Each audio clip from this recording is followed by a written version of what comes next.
भक्तगणों, आज आपको शिवपुराण वायव्य संहिता में जगत वाणी अर्थरूप है इसका प्रतिपादन की कथा शिवपुराण से सुनाऊंगा। आप इसको ध्यानपूर्वक सुनिए और इस चैनल को लाइक करें, सब्सक्राइब जरूर करें। सुनिए। वायु देवता कहते हैं, महर्षियों, अब यह बता रहा हूं कि जगत की वागार्थात्मकता की सिद्धि कैसे की गई है।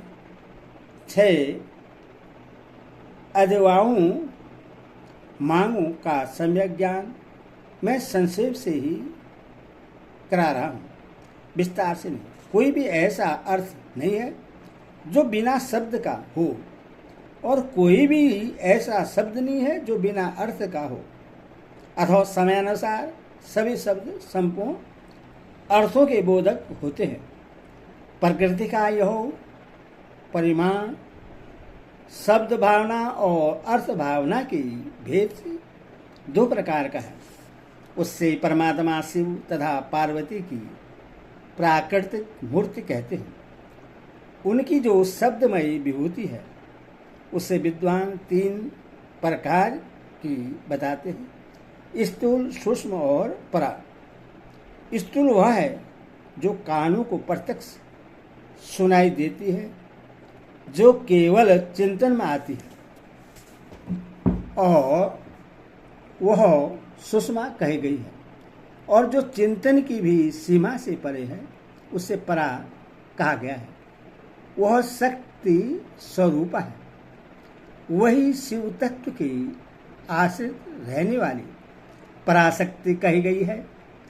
ज्ञान शक्ति के सहयोग से वही इच्छा की उपोदवलिका उसे दृढ़ करने वाली होती है।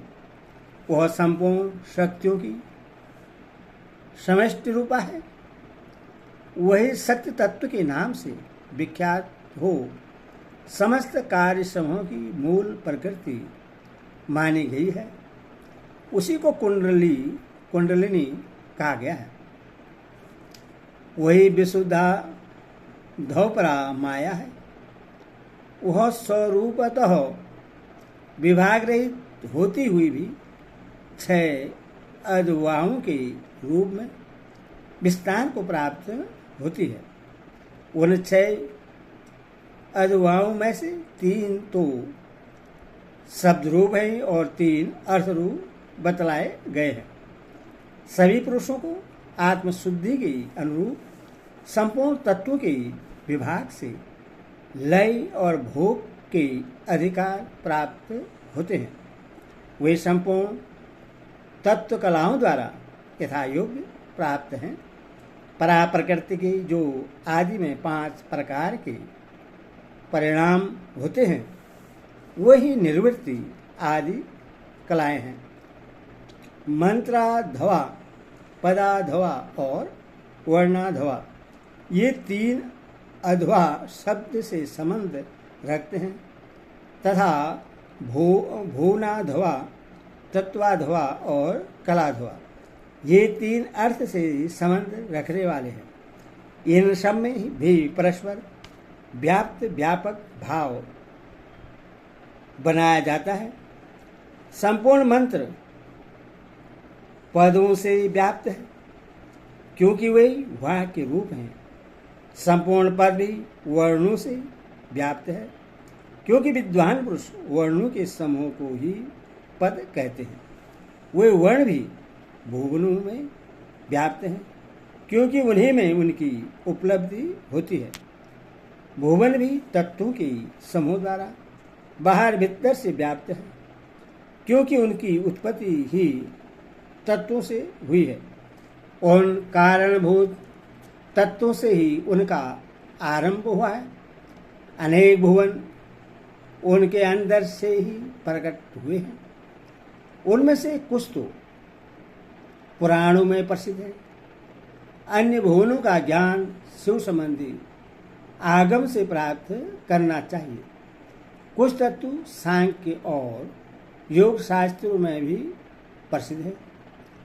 शिव शास्त्रों में प्रसिद्ध तथा दूसरे भी जो तत्व हैं वे सब के सब कलाओं द्वारा यथा योग्य व्याप्त हैं। परा प्रकृति के जो आदिकाल में 5 परिणाम हुए हैं वही निर्वृत्ति आदि कलाएं हैं। वे 5 कलाएं उत्तरोत्तर तत्व से व्याप्त है, अतः पराशक्ति सर्वस्व व्यापक है। वह विभाग रहित होकर भी 6 अद्वाओं के रूप में विभक्त है।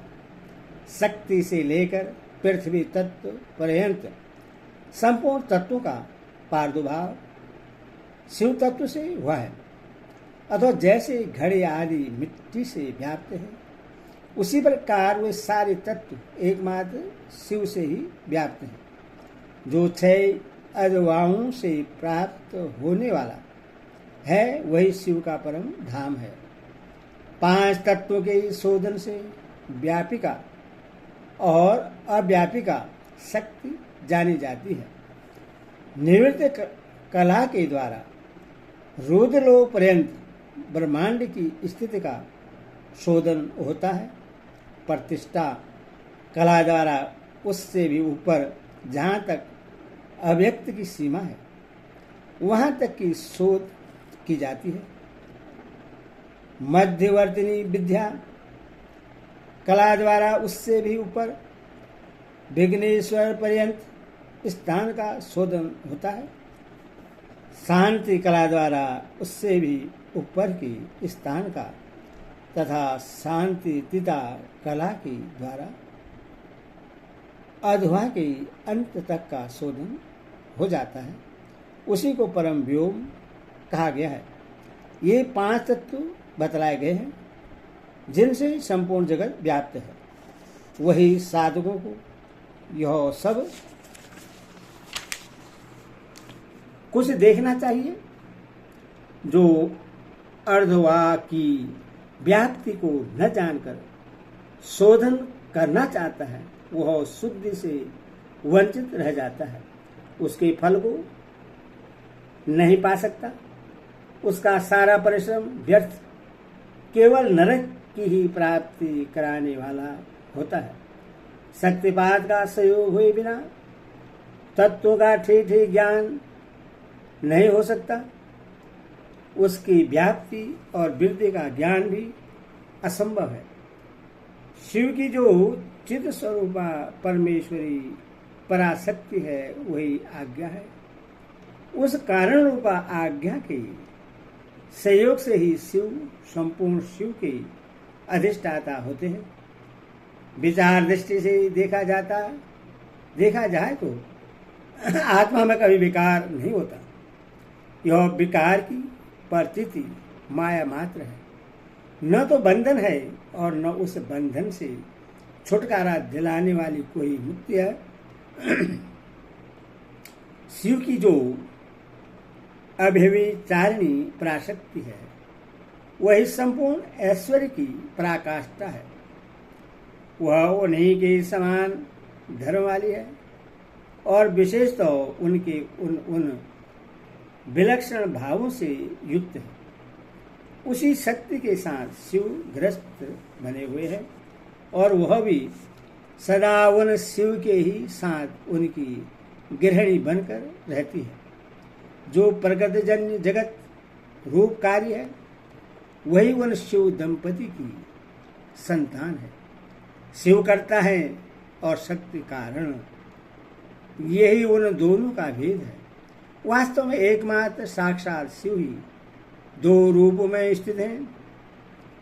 कुछ लोगों का कहना है कि स्त्री और पुरुष रूप में ही उनका भेद है।